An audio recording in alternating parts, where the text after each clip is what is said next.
Alors selon vous, ce qui s'est passé en Ukraine, c'est une vraie révolution ou un coup d'État?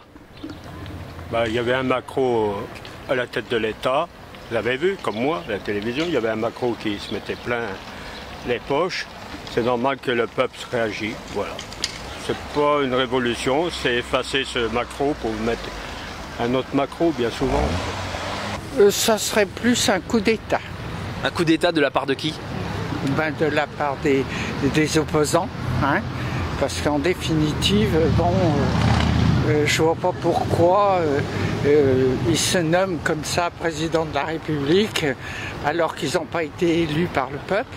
Hein, ma foi, quand ils n'ont qu'à faire des élections et après, ma foi, ils verront.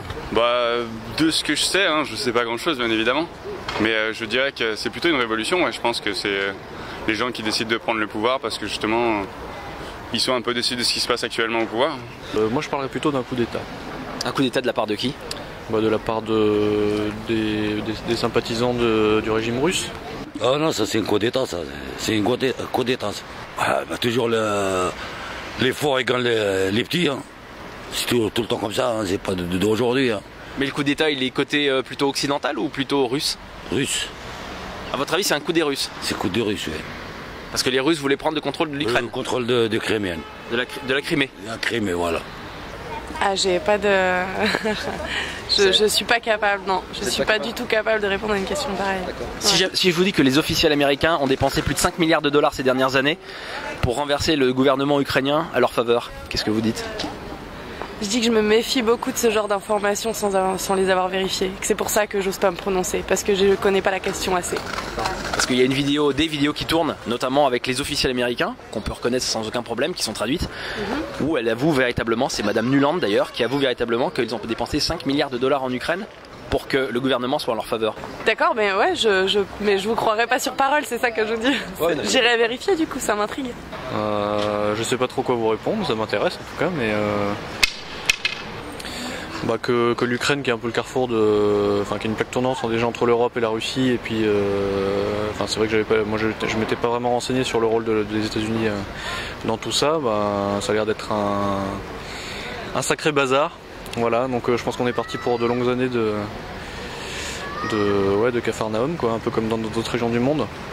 Vous savez, moi il n'y a plus grand chose qui m'étonne, hein. Après ce qui s'est passé en Irak et avec l'Afghanistan, moi je crois pas que l'Occident soit blanc ou noir, hein. De toute façon je pense que le monde il est gris et qu'il se passe ce qui se passe. Après je sais pas pourquoi ils ont fait ça, s'ils l'ont fait pour l'Ukraine. Je vous avoue qu'à part pour le gaz, je saurais pas quelles seraient les raisons pour le faire, mais ça m'étonne pas, non, en tout cas. C'est normal, c'est une puissance, une première ou deuxième puissance, alors c'est la guerre des chefs, en haut lieu quoi, bien sûr. Les dinosaures de la finance. Ah ça je ne l'ai pas entendu. Maintenant, si c'est vrai, il ferait mieux de les distribuer aux chômeurs. Hein. Les Américains s'y mettent à bord. Hein. Les Américains s'y mettent à bord et comme tout le monde. Hein. C'est comme les guerres qu'il y a dans les pays arabes. Hein. Ils cherchent toujours la richesse. Voilà. C'est une guerre pour les richesses selon vous? C'est une guerre dessous. Hein. C'est des guerres dessous. Hein. Il y a l'armée qui se fait tuer pour rien. Oui, n'importe quand ils se bouffent le nez en lieu, hein, c'est obligé. Là, c'est les États-Unis, un coup c'est la Russie, quand c'était, je ne me rappelle plus, en Yougoslavie, tout ça. C'est ça, c'est truc d'influence, quoi.